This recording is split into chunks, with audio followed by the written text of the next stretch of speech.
¿Qué tal? Buenos días. Vamos a hablar esta mañana de gastos, malgastos, despilfarros, sobresueldos, de todo aquello que se usa en el Estado que no necesariamente para servir a la República. De eso hablamos hoy en República.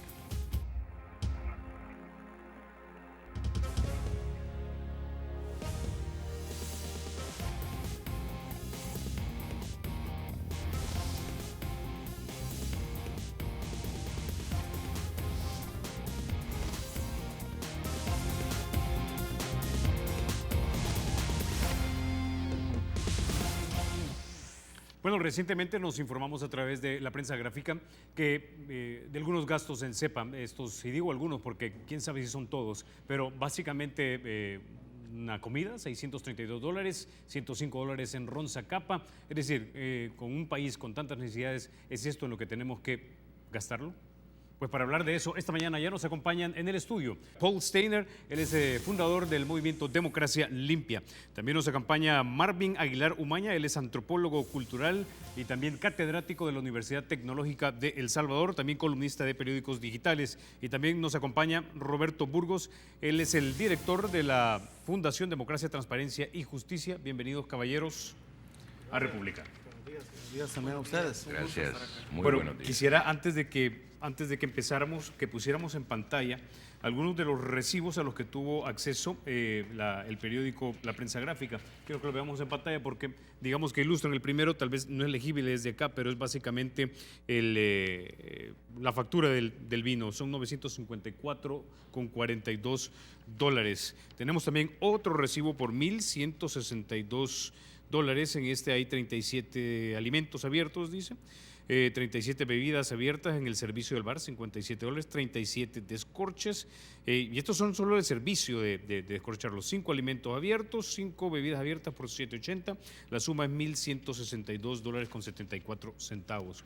Luego tenemos otro tercer recibo, en el que vemos salmón ahumado por 14, supremas 8.97, 4 cervezas Stella Artois 20, un churrasco de $10, es decir, tenemos aquí una serie, digamos, de documentos que prueban tal vez no en todos los casos lo que cuesta el producto es sumamente caro, pero sí te da a entender que de repente hay muchos de estos gastos que podrían tal vez ser reducidos. Es decir, entendemos que en el manejo de la cosa pública hay que gastar dinero, pero la pregunta es si lo gastamos en esto y en estas cantidades. Señor Steiner. Pues Carlos, la pregunta es si se debería gastar en esas cosas del todo. Yo creo que llegar a servir en el gobierno es para servir a la ciudadanía. Y lo que está extremadamente claro es que se ha vuelto una mecánica para llegar a servirse a sí mismo. Eso es un planteamiento que hemos estado mencionando desde hace bastante tiempo con el movimiento. Resentimos el hecho de que hay más tiempo dedicado a discusión sobre el contenido del seguro médico privado o el nivel de bono que se deberían de decretar para los funcionarios que sobre cómo se le va a mejorar la eficiencia de la institución para entregarle más del bien común a la ciudadanía. Tenemos casos donde hay instituciones del Estado, y ahorita voy a dar un número que fue discutido por la Junta Directiva de esa institución, el Seguro Social, 52% del gasto total de la institución en gasto administrativo. Menos del 48% llega a los pacientes.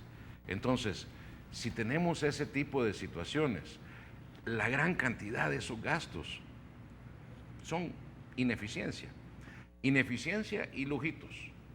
Yo tal vez vengo con una agenda un poquito adicional a solo hablar de los lujos, porque claro, yo vengo a hablar del desvío del recurso de las instituciones que previene que la ciudadanía reciba el bien común como es garantizado o obligado dentro de la Constitución.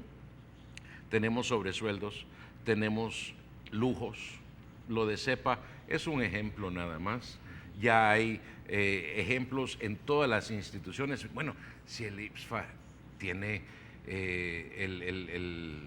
los centros de recreación, si están ahí para pagar pensiones, ¿qué están haciendo con un centro de recreación? ¿Cuántas instituciones del gobierno tienen centros de recreo? Perdóneme, llegar a ser funcionario, llegar a servirle al pueblo, y cualquier dólar gastado que no va hacia el bien común de la ciudadanía, para mí es un despilfarro. Y un despilfarro para mí es una irresponsabilidad de un funcionario y no debería estar en ese puesto. Marvin, aquí en este país, el Banco Mundial te dice que el 80% de la población sobrevive hasta con $10 diarios. Sumemos esta idea a lo que discutimos. Fíjate que aquí, digamos, debemos de remontarnos a esta... ¿Qué te justifica que se pueda gastar eso? Y que no sabemos las dietas de la Junta Directiva, que ese es otro tema, ¿no? Entonces, es ese debate de democracia y eficiencia, ¿no? Eso es lo que dice prácticamente el presidente de CEPA, cuando se le entrevista sobre eso, democracia y eficiencia. Él te dice, yo hago una gestión, ¿verdad? Y esa gestión tiene un costo, y este es el costo. Ahora, vea usted, yo he gastado, ¿qué? $300,000 en esto, pero yo he recuperado 1 millón, 10 millones, lo que sea. Entonces, ese debate entre democracia y eficiencia. Hay que decir algo, ¿verdad?, en relación a esto. Esto viene desde los gobiernos de Arena. Arena lo dejó establecido así. Eso de los sobresueldos que tú mencionabas, Paul, es, por ejemplo, la idea de que la empresa privada paga mejor a ciertos ejecutivos. Entonces, no hay interés de los grandes genios tecnócratas de irse a trabajar al Estado porque los salarios son muy bajos. Entonces, Arena crea el sobresueldo durante sus gobiernos para animar a estos tecnócratas especializados, graduados en el extranjero, para que lleguen a manejar el gobierno, ¿no?, de manera eficiente. Arena se va, pero el FMLN encuentra eso ahí y el FMLN no lo cambia. Entonces, digamos, cuando tú ves que funcionarios de izquierda o que de un gobierno de izquierda tienen esos lujos, tú te preguntarás si antes los tenían, ¿verdad? Entonces, no los tenían. Les hace falta eso. Entonces, ese debate entre democracia y eficiencia, que es el que plantea el presidente de CEPA en la entrevista, por ejemplo, deja al descubierto que está ganando la eficiencia, ¿va? Porque no les interesa, digamos, gastarse eso en comida, que es, digamos, abyecto, es repulsivo en una sociedad que el salario mínimo es de $250. Y entonces eso todavía se agrava más, decía, cuando lo hace gente de izquierda, porque se están metiendo a una burbuja que los aísla de la gente. ¿Qué le va a interesar a esta gente con dietas de cuánto? $2.500, con el seguro médico que dice que tienen los diputados de $1 millón, cuando les dan una bonificación 100% en junio y les dan el 100% del salario en diciembre como aguinaldo, y se les da para operar su administración como diputado $12,000 mensuales, y que la fracción puede agarrar una parte o se las puede dar a ellos todas. Entonces, ¿cómo van a conectar con la gente? Y alguien dirá, mira, es que no pasa nada, pues si ellos reciben $44,000 al año, ¿no?, de gratis, así, no pasa nada. Pero por ética y por pudor en un pueblo que come $10 a veces es mucho, ¿no? El salario mínimo es 250, pero el salario real que gana mucha gente en este país es el negociado. Es lo que le permite vender un día en una calle, ¿no?, al vendedor ambulante. Entonces, es por decoro, por ética, nuestros funcionarios deberían de acoplarse a lo que es la realidad económica del país, lo que la gente vive a diario. Por supuesto que es digamos, es indignante, y quisiera poner un tema, ¿no?, muy interesante, lo que pasa, por ejemplo, en mi ciudad natal, en San Miguel, donde el Consejo Municipal, con votos de los 3 partidos que tienen representación ahí, se logran poner de acuerdo para subirse las dietas a $2.500 en San Miguel, los regidores del Consejo Municipal. Ante una presión que se hace local allá, y luego la prensa gráfica retoma ese tema, se las han reducido a $1.200 mensuales. Pero lo hacen de forma callada, no lo anuncian. Entonces se puede uno enterar después, cuando ya han cobrado el primer mes, por ejemplo, de estas dietas de $2.500. Entonces, explícame, ¿por qué debe un concejal de San Miguel ganar $2.500? ¿Verdad? Y cuando les preguntás, por ejemplo, te daban esta explicación. Es que la gente se acerca a nosotros a pedirnos, y nosotros de algún lado tenemos que sacar para darles. Clientelismo político. Entonces, aquí también hay algo de responsabilidad. Le decía yo a Paul Steiner que no me explico por qué la gente no se indigna, o qué más necesita la gente para indignarse, para comenzar a fiscalizar, pero digamos al centavo, y asustar a los políticos, ¿verdad?, manifestándose de que la gente está enojada por esto, ¿no? Ahora, Roberto, el periódico digital El Faro, los colegas descubrieron a través de investigación periodística que el 55% de las personas que tanto Arena como Gana, como no recuerdo qué otro partido es el siguiente, creo que el FMLN es, que reportan como financistas, son empleados suyos en la Asamblea Legislativa. Fue Gana, PDC y PCN. Ok, Gana, aún, PDC y todavía, PCN. aún todavía Arena y el FMLN, el Tribunal Supremo Electoral no ha fallado para que se abran las cuentas de estos dos grandes partidos. Ok, gracias por la corrección. Bueno, yo coincido en lo que plantean Paul y Marvin, ¿verdad? En cuanto a lo que significa o lo que implica esta clase de revelaciones que están haciendo los medios de comunicación y particularmente el periodismo de investigación.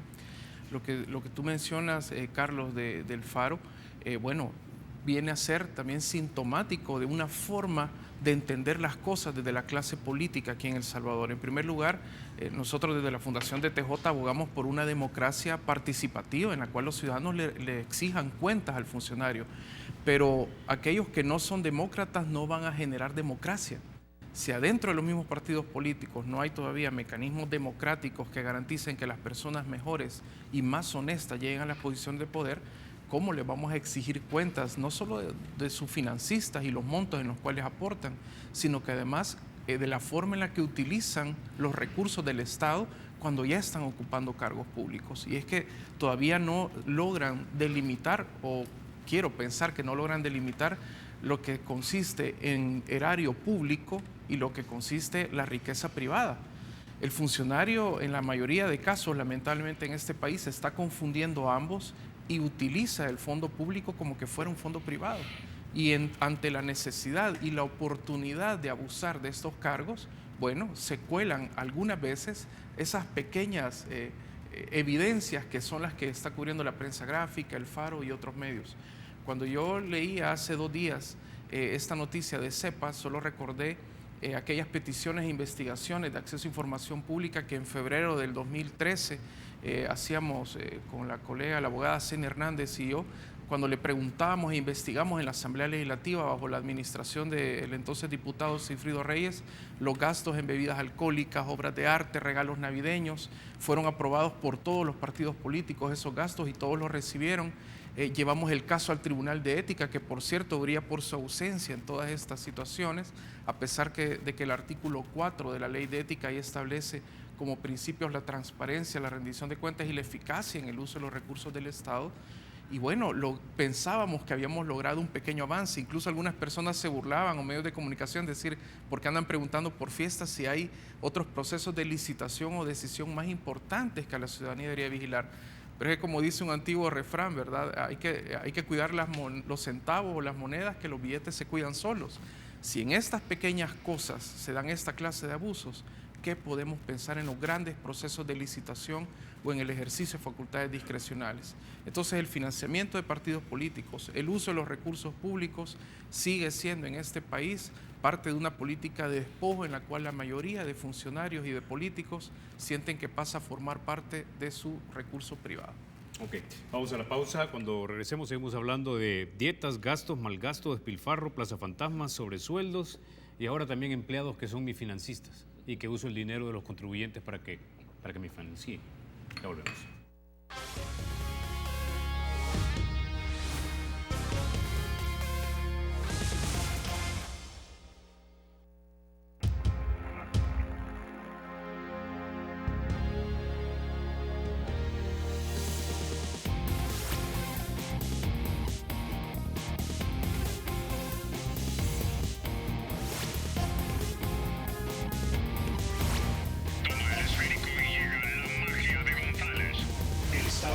Será siempre libre e independiente y no será jamás el patrimonio de ninguna familia ni persona.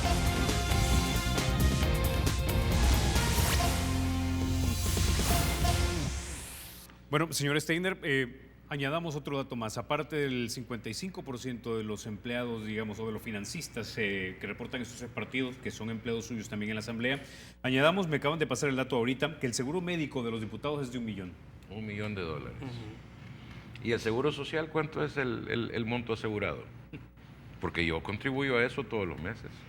Mis empleados todos contribuyen a eso todos los meses. Pero cuando llegan no hay dinero, no hay medicinas y no hay dinero para ponerlas.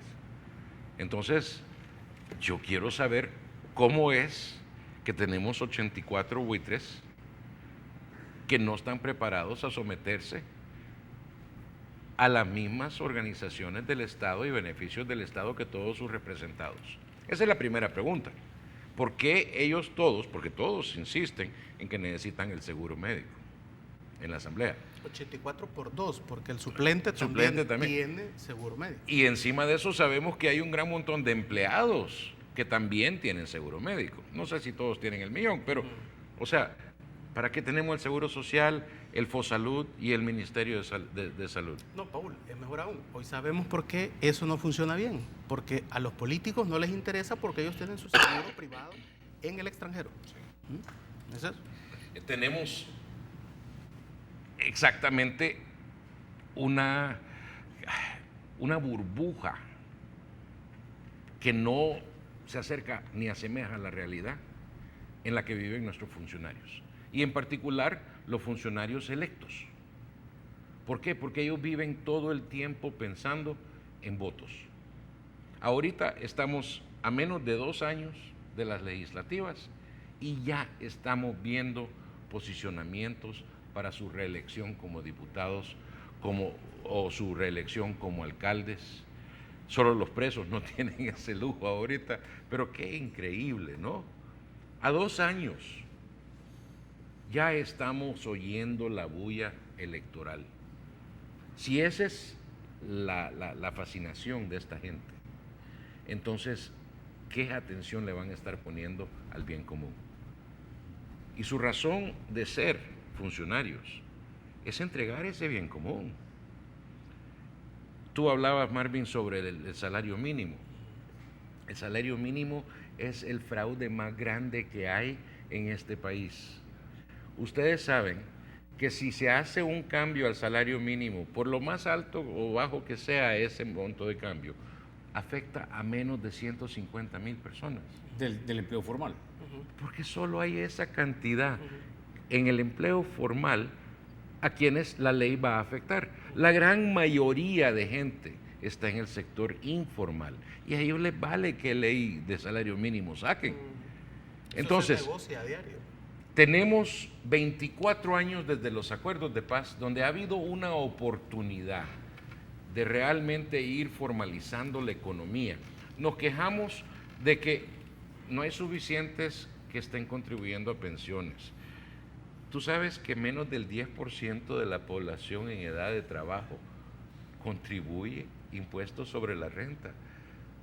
Somos 420, 430,000 brutos que estamos pagando el impuesto sobre la renta y todo el resto.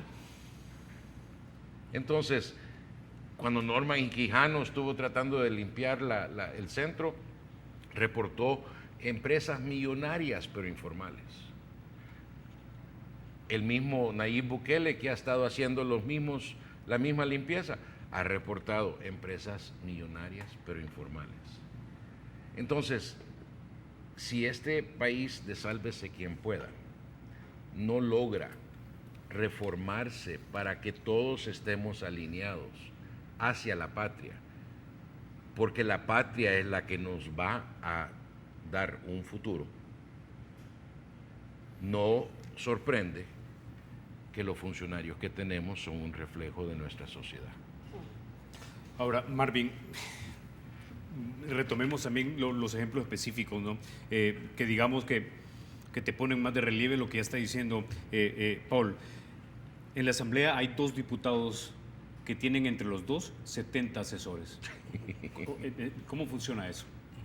Bueno, es que eso es de acuerdo a a la junta directiva. Ellos son los que deciden cuánto presupuesto, cuántos se les da y todo eso, ¿no?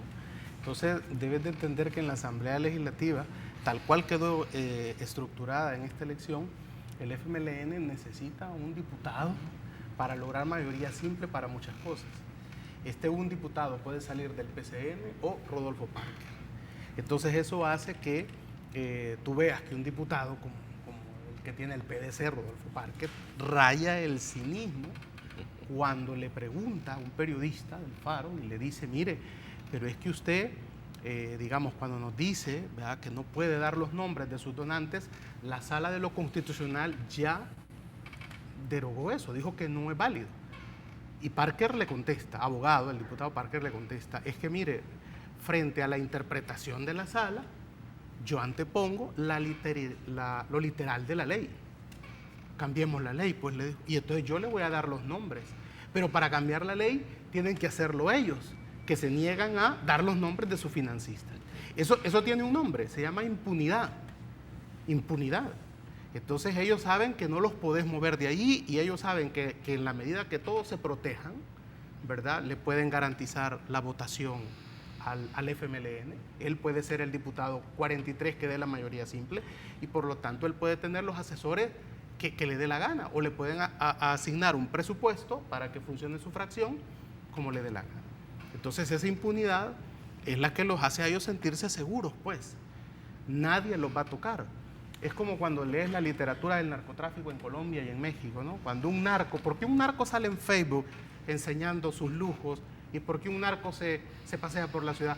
Porque tiene compradas las autoridades y no va a ser capturado, él lo sabe, por eso las enseña y las luce, porque tiene detrás de sí una protección. Entonces eso es lo que parece ser que tenemos en El Salvador. Políticos que se tienen la cola pateada, todos ellos, y que van a protegerse los unos a los otros. Y si para eso el FMLN tiene que guardar sus principios de izquierda, pues bueno, frente a la gobernabilidad, frente a los 1.200 millones, frente a los 150 millones que hay que aprobar, pues guardan la ideología, ¿no? Y pues pueden empezar a hacerse del ojo pacho en relación a muchas cosas. Cuando arriba pasa eso, ¿verdad? Cuando arriba pasa eso. Entonces abajo empiezan a comprar ron Zacapa, whisky Cinta Negra, ¿verdad?, a viajar en primera clase, porque son gastos pequeños. ¿Y qué pasa, pues? ¿Qué pasa si con esto aprobamos 1.200 millones? No pasa absolutamente nada. Entonces, esa es la negativa de ellos a dar, digamos, sus financistas, los nombres, que ya dijo la Sala de lo Constitucional, la que la misma Arena y el Frente y la clase política han reconocido que es la última palabra en cuestión de interpretación de leyes. Pues esa misma Sala de lo Constitucional que ha dicho que hay que dar los nombres de los financistas, porque esto nos permite saber después quién pasa factura, cómo votan los diputados. Esa misma Sala de lo Constitucional dicen hoy estos diputados que se van a tener a lo que la ley que ellos aprobaron literalmente dice. Pero no hay a lo que consecuencias. dice, y no hay consecuencias, claro, exacto, no hay consecuencias, ni políticas, porque yo te apuesto que en esta próxima elección, con esa deuda política que se vio que le toca al PDC de casi $300,000, más los financistas que él tiene, ¿no? Entonces, él va a volver a quedar de diputado. Ahora, Roberto, esto me recuerda a un dicho estadounidense que dice que cuando el Congreso fabrica sus esposas o chuchas, como les decimos aquí en El Salvador, se queda con las llaves, ¿verdad? 70 asesores para 2 diputados. ¿Se financian entonces? ¿Será ese el esquema, que se financien de los sueldos mismos de las personas que contratan? Por supuesto. Todas las personas o la mayoría de militantes de los partidos políticos que trabajan, al menos en la Asamblea Legislativa, dan un porcentaje de sus salarios al partido político. Yo tuve oportunidad de ser asesor legislativo allá por el año 2000, cuando las cosas no estaban tan graves como ahora, y pude ver cómo algunos de mis compañeros que eran militantes de partido daban la tercera parte de su salario, de hecho al partido actualmente en el gobierno. Y yo quiero hacer referencia precisamente sobre esto al concepto que da la Organización Global Transparencia Internacional sobre Corrupción, que la define como aquella situación en la cual una persona nombrada de un cargo oficial abusa de las potestades legalmente conferidas en beneficio propio. Tendemos a asumir como que la corrupción es solo el dinero del que me apropio o el que recibo. Y la primera reacción de los políticos cuando se ven señalados es decir, mire, este acto que estoy yo realizando, formalizando, es legal. Pero estamos en un momento para las democracias en la región y en el mundo donde cada vez más hay más presión o se intenta hacer presión desde la ciudadanía para que haya evidencias de transparencia y de decoro en el manejo de las cosas públicas. Por eso siempre insistimos en DTJ de que este es un tiempo de responsabilidades individuales. A lo único que le teme el político es al señalamiento público en cuanto a responsabilidades individuales en el ejercicio de su cargo. Por eso es que un grupo de ciudadanos propusimos desde hace más de un año, buscamos la información relativa a las auditorías que se le practicaba a las declaraciones patrimoniales de los expresidentes. En aquel momento, en febrero del 2014, comenzamos a investigar esto vía ley de acceso a información pública y fue así como solicitamos el acceso a las auditorías que se le habrían practicado y descubrimos que no se había hecho nunca, ¿verdad?, a los expresidentes Flores, Saca y Funes. Que por cierto, la primera ganancia para un ciudadano es recibir una explicación del funcionario, porque no solo no ofrecen transparencia y eficacia, sino que además se niegan a dar información en la mayoría de casos. Logramos demostrar, en primer lugar, que no se estaban realizando las auditorías de declaraciones patrimoniales, que estas auditorías iban a señalar la existencia de fortunas desproporcionadas e injustificadas. Tendrán que probarlo en los tribunales si son legales o no. Y en tercer lugar, que aunque tenía ya un año la sección de probidad de que se le devolvió esa atribución del Pleno de la Corte Suprema para indagar sobre las declaraciones patrimoniales de los funcionarios, que eran un mero trámite de ir a dejar ahí una fotocopia, ya no se diga los finiquitos de la Corte de Cuentas, era un trabajo que no se estaba haciendo y que se tenía que hacer y que teníamos que compartirlo con la ciudadanía. Esa es una muestra de que puede ejercerse poder ciudadano. Quizás, claro, ahora estas investigaciones se están intentando archivar, decir que fueron criterios ilegales los utilizados por la Corte Suprema de Justicia, pero al menos el patrimonio de los funcionarios, y hay precedentes constitucionales como el que mencionaba Marvin, están ahí sobre la mesa. Si no hacemos uso de las herramientas que nos da los derechos fundamentales, el derecho a acceso a información pública, las instituciones no van a trabajar. Ok, voy a la pausa. Cuando regresemos seguimos hablando de este tema muy importante. Ya regresamos.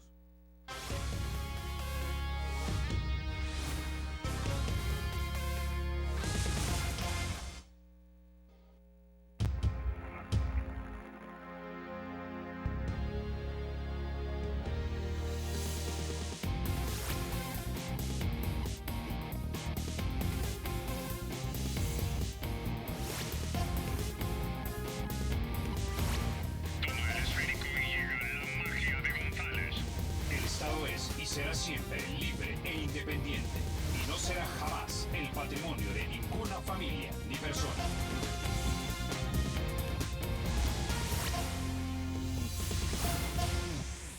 Bueno, Paul, también hace un par de días los colegas del Faro también reporteaban y posteaban en su sitio lo de los 22,5 millones de dólares que los partidos políticos manejaron en la campaña. La organización Democracia Limpia, así como Acción Ciudadana, tengo entendido que ha estado presionando y utilizando las instancias en el Tribunal Supremo Electoral para que les digan exactamente quiénes son los financistas. Sin embargo, los partidos hasta el momento no lo han hecho de entera satisfacción.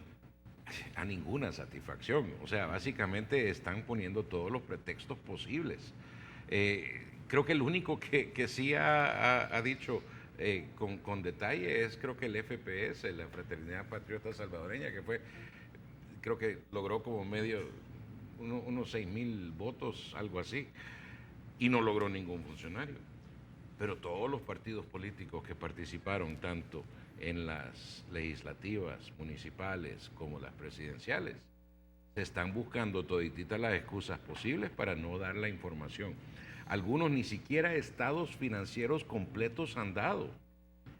Ahora, tenemos el problema de los partidos que están en desacato con el fallo de la Sala de lo Constitucional. Tenemos el chanchullo de la ley de partidos políticos que ellos modificaron para protegerse y no dar la información. El Instituto de Acceso a la Información Pública dejó de ser tan independiente como era desde que se pidieron los datos de los viajes de Mauricio Funes. Así es reportado por varios de los abogados que están buscando información y cooperación de parte del instituto. ¿Por qué? Porque el instituto tampoco es independiente, depende del Ejecutivo. Entonces, tiene que ser independiente para que realmente no tenga su propia cola pateada. Respeto mucho a Jaime Campos y lo que está haciendo, pero creo que todavía falta esa independencia. Ahorita tenemos la dificultad de que si los los zorros deciden cuál zorro va a definir la ley, entonces nosotros las gallinas no tenemos la oportunidad de asegurar que esa ley se ajusta para las gallinas. Y nos van a poner, igual que ponen chaneques como funcionarios, como magistrados, como jueces, para encubrirles a ellos su situación. La información, los medios de comunicación la tienen, porque ellos fueron los que facturaron los anuncios de televisión, las cuñas de radio, las planas en prensa. Ok, hay un gran montón de otras empresas que les produjeron las camisetas, les vendieron los cántaros, no, lo que estaba de moda la vez pasada eran las escobas, ¿verdad? Pero todo lo que vendieron, las láminas, etcétera, todo eso se podría ir recopilando.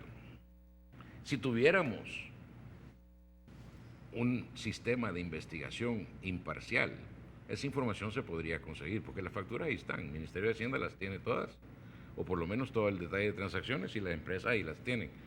Pero ¿por qué no estamos dando esa información? No hay secreto para una empresa de publicidad no dar detalles de cuánto compró Arena en publicidad o el FMLN en publicidad, no hay secreto. Esa información no debería de ser confidencial como un secreto bancario. Entonces, yo creo que los ciudadanos deberíamos de comenzar a pedirle a los medios de comunicación que se comiencen a transparentar ellos también, porque si no están encubriendo a los mismos partidos políticos que no están queriendo participar. Y la verdad es que, ¿por qué no lo quieren hacer? Si vemos el caso de Guatemala, la misma CICIG encontró que 1/3 del dinero viene del narcotráfico. No, el Partido Patriota ha sido declarado por la CICIG una estructura criminal para lavar dinero del crimen organizado, así como lo oye, así lo ha declarado. ¿Cuántos diputados suplentes tenemos en el vilo de narcotráfico? Que sepamos. Ahora, tenemos que ir reconociendo que El Salvador no es tan distinto a Guatemala. Guatemala tiene el beneficio que no hay un nivel de partidocracia tan fuerte como tenemos aquí en El Salvador. Y en El Salvador no tenemos la diversidad de partidos políticos que tienen allá. Pero los problemas de corrupción, de impunidad son muy similares. La infiltración del crimen organizado al Estado es muy similar. Tenemos problemas de los carteles internacionales siendo representados por gente aquí. La partidocracia aquí en El Salvador ha mutado. Tenemos dos mitades. La partidocracia criminal y la partidocracia oficial, la política. La política tiene su yugo sobre las instituciones y su presupuesto son 4.800 millones al año porque eso es el pisto del gobierno, más los préstamos adicionales y todo eso. Pero la partidocracia criminal tiene nombre y apellido, se llama el Grupo de Familia. Representa al Cartel de los Soles de Sudamérica aquí en El Salvador, al Sinaloa y Zetas de México aquí en El Salvador. La mafia rusa está representada por alguien aquí en El Salvador. Los 3 carteles locales, Perrones, Caminito y Texas, aquí están representados y coordinados por esa misma gente. O sea, tenemos una gran cosa nostra, lo que me está diciendo. 30.000 millones de dólares al año es el negocio de la partidocracia criminal en El Salvador. Me he tenido que ir a meter donde asustan y hablar con los que asustan para conseguir este nivel de información. También el aumento del consumo de droga en el país. Hoy los carteles internacionales pagan con droga, ya no te dan 25% de esos 30.000 millones es narcomenudeo en El Salvador. Entonces se tiene que vender en El Salvador para sacar dinero los carteles locales. Muchas de las muertes, por ejemplo, Zulután o el Departamento de La Paz, cuando se levantan los índices de muerte que han sido departamentos peligrosos, es porque ahí desembarca la droga. Entonces, el cártel de Colombia que desembarca la droga ahí tiene que pagarle al que controla la zona. Entonces, muchas veces esas muertes son para controlar la zona de desembarque de la droga, porque el que esté ahí controlando es el que recibe el pago. Entonces, pero retomando eso, por eso es que la ley de partidos políticos tiene que decirnos quién da el dinero. Totalmente. Yo vengo de una zona, la zona oriental, donde el narcocrimen organizado está establecido. Acaba de ser condenado el alcalde municipal de San Francisco Gotera por narcotráfico. Silva Pereira era de la Unión, diputado suplente. Entonces, es decir, los perrones, ¿verdad?, que se pudieron establecer gracias a que la misma gente dentro de la Policía Nacional Civil los extorsionaba para que pudieran trabajar, ¿verdad? Entonces, esa vigente de la PNC daba seguridad a furgones que entraban por el Amatillo para que pudieran entrar sin ningún problema. Entonces, eso pasa en el Oriente. Entonces, que digan que en El Salvador esa situación no es real, y la misma ley de partidos políticos, este informe que se ha publicado por el Faro, ¿verdad?, establecía una situación interesante. Los partidos reciben doble financiamiento del Estado, decía, porque les dan la deuda política, más la cuota que le quitan a los empleados de la Asamblea Legislativa, que es salario público, entonces el Estado los financia doblemente. Y no solo ¿verdad? la Asamblea. Si El si Ejecutivo, ese partido claro, está en el y el Ejecutivo, gobierno, también claro, de las claro, instituciones. Claro, porque por ejemplo el FMLN reporta en lo que le ha podido dar ahí de aportaciones territoriales que se asume es la aportación de todos los que trabajan en el gobierno, que son miembros del partido, como casi $1.900.000 de aportación de salarios de empleados públicos, pues, porque es la cuota que tienen que dar. Ahí variará la cuota según el salario, ¿no? Entonces, tú estás viendo ahí, aparte ese doble financiamiento, y estás viendo que otro dato interesante que hay que rescatar esto es, por ejemplo, lo que Arena alega para no dar la información. Dice que si da la información de sus financistas, revela su estrategia electoral. Vamos, estrategia electoral es cómo yo voy a ganar tantos diputados, cómo yo voy a ganar la presidencia, cómo yo voy a ganar una alcaldía. Esa es una estrategia electoral. La estrategia electoral no tiene nada que ver con lo que yo le pida a mis amigos, simpatizantes, financistas, ¿no?, para ganar esta elección. Eso son cosas totalmente distintas. Entonces, exacto, cuando Tenorio, ¿no?, que es el que tiene ahí Arena me parece ser ¿cómo le llama esto? El oficial de transparencia que tienen que tener los partidos políticos, explica que va a revelar su estrategia electoral, está mintiendo. Que no le están pidiendo la estrategia electoral de Arena, que es, por ejemplo, el eslogan, la campaña que va a lanzar, el discurso político, la plataforma de gobierno. Es Roberto, totalmente distinto. Quisiera preguntarte a ti esto, porque de repente, obviamente a mucha gente no le parece esta práctica, pero ¿es esta práctica ilegal o simplemente antiética? Bueno, hay prácticas que rozan ambos aspectos, ¿no? Ahora, el rechazo a brindar acceso a información, ¿verdad?, cuando ya hay un precedente de la Sala Constitucional y hay una normativa que permite a los ciudadanos poder indagar sobre de qué manera se usa el dinero que eventualmente vamos a ver reflejado en decisiones políticas, bueno, estamos también ante una omisión que roza la ilegalidad y que permite además formular una exigencia colectiva más agresiva. Lo que están describiendo Marvin y Paul son redes criminales transnacionales que obviamente están protegidas por estructuras políticas formales aquí en El Salvador. Por eso era tan importante que los ciudadanos, e insisto en ello, a través del derecho a acceso a información pública, porque los ciudadanos tenemos que hacer lo que podemos hacer, no podemos hacer más, pero sí tenemos que vigilar vía denuncia, vía acceso a información pública a instituciones claves como CEPA, que ahora está señalada por el gasto excesivo, Corsaín, la misma Policía Nacional Civil, ¿verdad?, algunas autónomas como CEL, hay que vigilarlas puntillosamente porque de ahí han sido y ha habido denuncias tanto de medios de comunicación como de medios internacionales, ahí ha sido la caja chica de mafias que se han enquistado en el Estado y que han abusado de los cargos para los cuales han sido designados o elegidos. Por eso es tan importante también no permitir que los funcionarios elijan a sus familias a cargo de puestos, ya sea en los gobiernos municipales como en San Salvador, como en el gobierno central o en el órgano judicial, porque quien va a ejercer una tarea fiscalizadora en nombre del pueblo tiene precisamente que predicar con el ejemplo. Hemos perdido muchas veces, me parece a mí, no sé qué pensarán Marvin y Paul, algunas nociones que eran tan importantes antiguamente, conceptos como el de decencia, el de transparencia, el de sinceridad, el de dar la palabra, la buena fe, exacto, que es un concepto antiquísimo del derecho.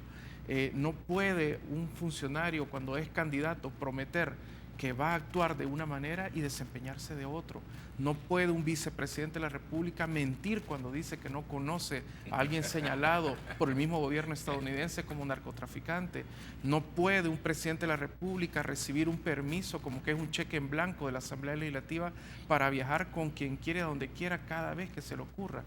Insisto en este tema, este es un tiempo de responsabilidades individuales, de los ciudadanos en cuanto a exigir y de los funcionarios en cuanto a darlas. Pero ya no hay vergüenza. Debo ir a la pausa, regresamos y seguimos hablando acerca de esto muy importante, ya volvemos.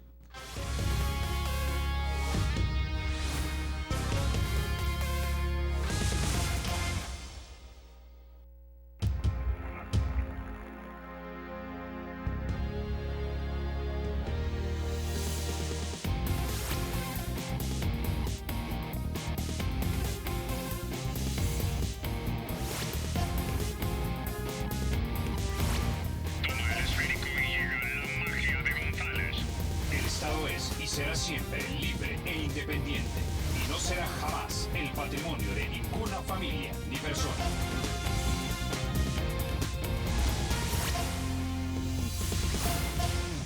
Bueno, ya casi se nos acaba el tiempo, pero tengo 2 minutos para cada uno de ustedes y fue muy perturbador lo que dijo hace unos minutos acerca de la partidocracia criminal, así que les tiro la pregunta a los tres. ¿La partidocracia criminal domina completamente la esfera del Estado en este país? Paul. No creo que la domina totalmente todavía. Sí nos está trayendo la inseguridad ciudadana que vivimos. Sí está infiltrando diferentes partes del Estado oficial.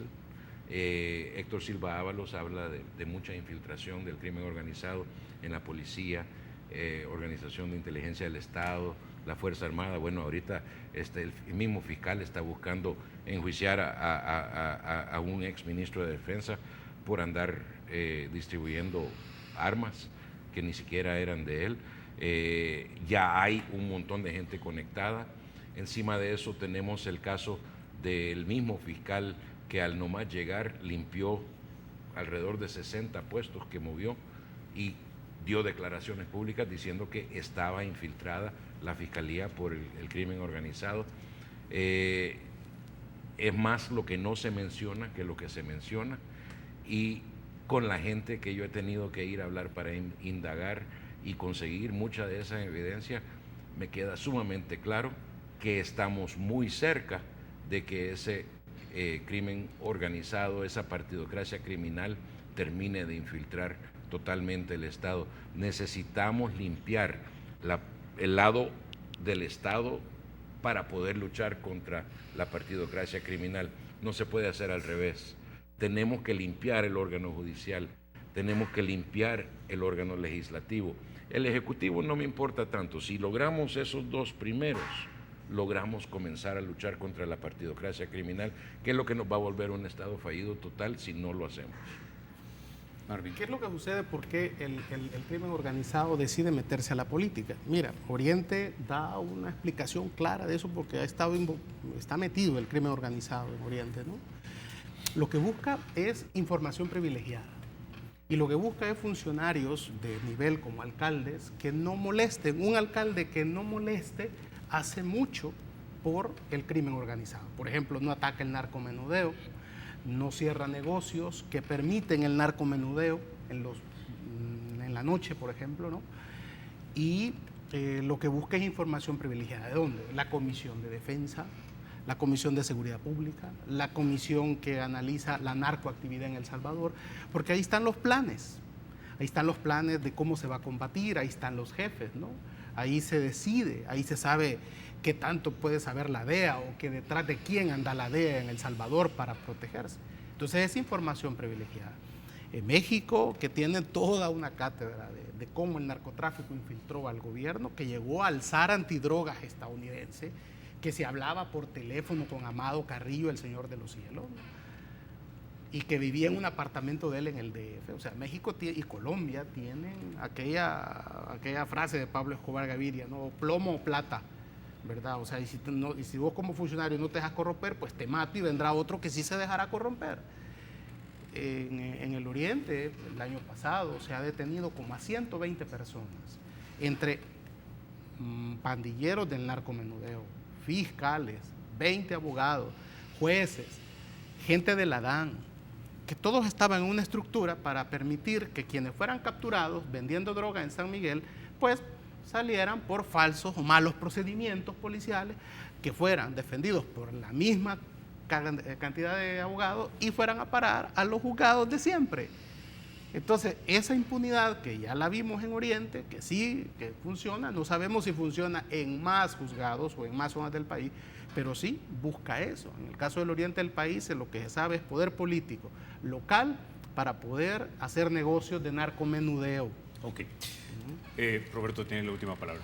Bueno, brevemente, yo pienso que los ciudadanos no podemos dejar solos a los periodistas en la búsqueda de la verdad y de lo que ocurre en la esfera pública, y tampoco podemos dejar solos a los buenos funcionarios que sí existen. Entonces mi llamado, y como parte de la Fundación de TJ, es a la participación ciudadana, particularmente de las generaciones, también los más jóvenes, ¿verdad? Gente que no se ha contaminado, una generación que vibrante, que quiere que las cosas se hagan bien y que exige cuenta, ya sea a través de lo que le llamamos la plaza digital, las redes sociales, pero también no olvidemos la plaza pública, ¿verdad? El ejercicio de derechos como el de acceso a información pública nos ha probado a varios ciudadanos que podemos hacer un ejercicio radical de poder ciudadano. De otra forma, las redes criminales transnacionales a las que se están refiriendo aquí nuestros amigos van a no solo a cooptar totalmente la esfera pública, sino que además van a poner en peligro la democracia y la república que todos defendemos. Ok, bueno caballeros, se nos acabó el tiempo, no me resta más que agradecerles que hayan venido a hablar estas cosas perturbadoras, diría yo, aquí a República. Muchísimas gracias. Ustedes amigos se quedan con la emisión matutina de Teleprensa con Armando Godoy y Mayela Mena. Soy Carlos Toledo, gracias por vernos. Recuerden, la República es de todos, hay que cuidarla.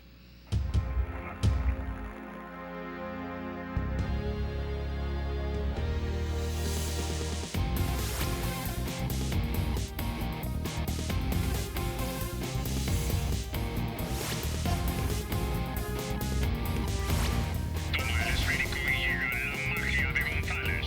El Estado es y será siempre libre e independiente. Y no será jamás el patrimonio de ninguna familia ni persona.